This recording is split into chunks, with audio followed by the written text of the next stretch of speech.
በእርግዝናሽ ወቅት ለልጅሽ ሲባል ነው እያሉ በዙሪያሽ ያሉ ሰዎች እንደ እውነት የሚያወሯቸው፣ ነገር ግን በሕክምና ሳይንስ እጅግ አደገኛ የሆኑ በርካታ ነገሮች አሉ።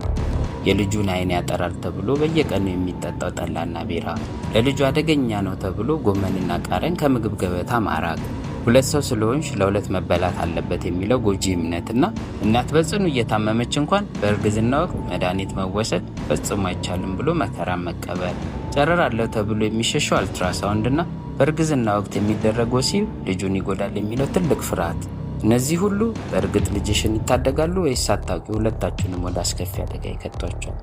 ዛሬ በእርግዝናሽ ወቅት ልታደርጋቸው የሚገቡ ጥንቃቄዎችን፣ የሰማሻቸውን የተሳሳቱ የባህል አመለካከቶችንና ሁሌም ግራ የሚያጋቡሽን እውነታዎች አንድ በአንድ እንፈታቸዋል።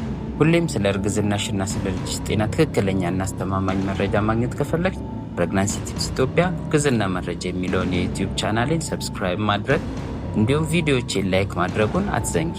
በመጀመሪያ በእርግዝናሽ ወቅት አሁን ሁለት ሰው ነች፣ ስለዚህ ለሁለት ሰው የሚሆን ምግብ መበላት አለበት የሚል ትልቅ ስህተት አለ። በመጀመሪያዎቹ 3 ወራት ሕፃኑ በጣም ትንሽ በመሆኑ ተጨማሪ ካሎሪዎች አያስፈልጉትም። በሁለተኛውና በሶስተኛው ወራት ውስጥ እንኳን የሚያስፈልገው ተጨማሪ ካሎሪ በቀን ከ300 እስከ 450 ካሎሪ ብቻ ነው። ይህ ማለት አንድ ተጨማሪ ቀላል ምግብን ለምሳሌ አንድ የተቀቀለ እንቁላል፣ ጥቂት ፍራፍሬ ወይም አንድ ሲኒ ወተት መጨመር እንጂ ሁለት ሙሉ ሰው የሚበላውን መመገብ ማለት አይደለም። ከመጠን ያለፈ የክብደት መጨመር እናቲቱን ለእርግዝና ወቅት የስኳር በሽታና ለእርግዝና ወቅት የደም ግፊት ያጋልጣታል። የፅንሱ ከመጠን በላይ ማደግ ወይንም ማክሮሶሚያ ሕፃኑ ከመጠን በላይ ትልቅ ከሆነ በወሊድ ወቅት መከራን ያበዛል፣ አልፎም በኦፕሬሽን የመውለድ ዕድልን ይጨምራል። በሌላ በኩል ደግሞ ጠላ ወይም ቢራ ስትጠጪ የልጁን ዓይን ያጠራል የሚል አደገኛ ትርክት አለ። ይህ ፈጽሞ ስህተት ነው። አልኮል በየትኛውም መጠን ቢሆን በደምሽ ውስጥ አልፎ የፅንሱን አእምሮ በቋሚነት ይጎዳል። በተቃራኒው ደግሞ ቃሪያ ወይም ጎመን ስትበይ ልጅሽ ላይ ጉዳት ያመጣል ብለው እንዳትበይ ይከለክሉሻል። ጎመን የበለጸገ የብረትና የፎሊክ አሲድ ምንጭ በመሆኑ ከደም ማነስ ይከላከልልሻል። ቃሪያም ቢሆን አሲድ ካረበሸሽ በቀር ልጅሽን አይጎዳም። በተለይ በገጠር አካባቢ ቡናን ከአቦል እስከ 3ኛ እየደጋገሙ መጠጣት የተለመደ ነው።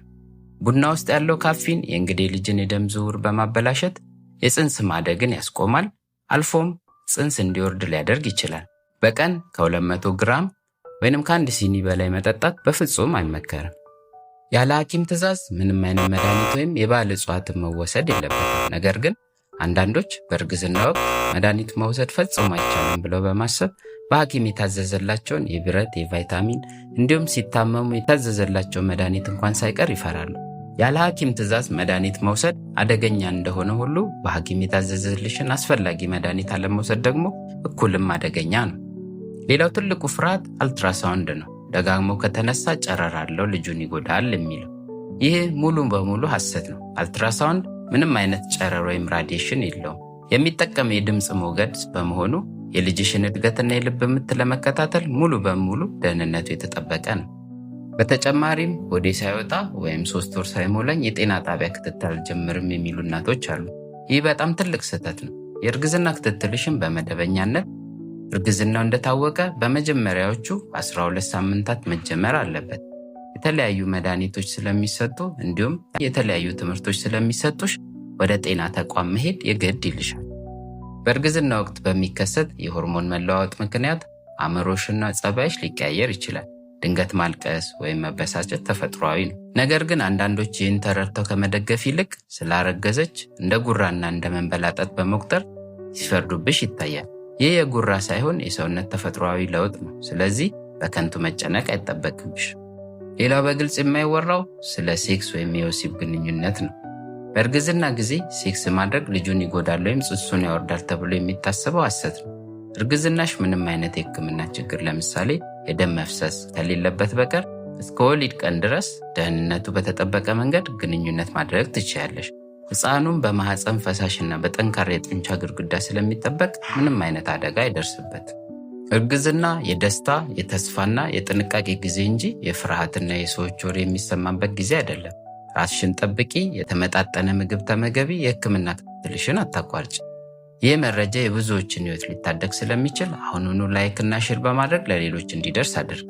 ተጨማሪ እርግዝናና የሕፃናት ጤና ላይ መረጃ ለማግኘት የዩቲዩብ ቻናሌን እርግዝና መረጃ ወይም ፕሬግናንሲ ቲፕስ ኢትዮጵያ ሰብስክራይብ በማድረግ የደወል ምልክቷን ተጫኝ። ጤናሽና የልጅሽ ጤና ሁልጊዜ የተጠበቀ ይሁን። መልካም የእርግዝና ጊዜ።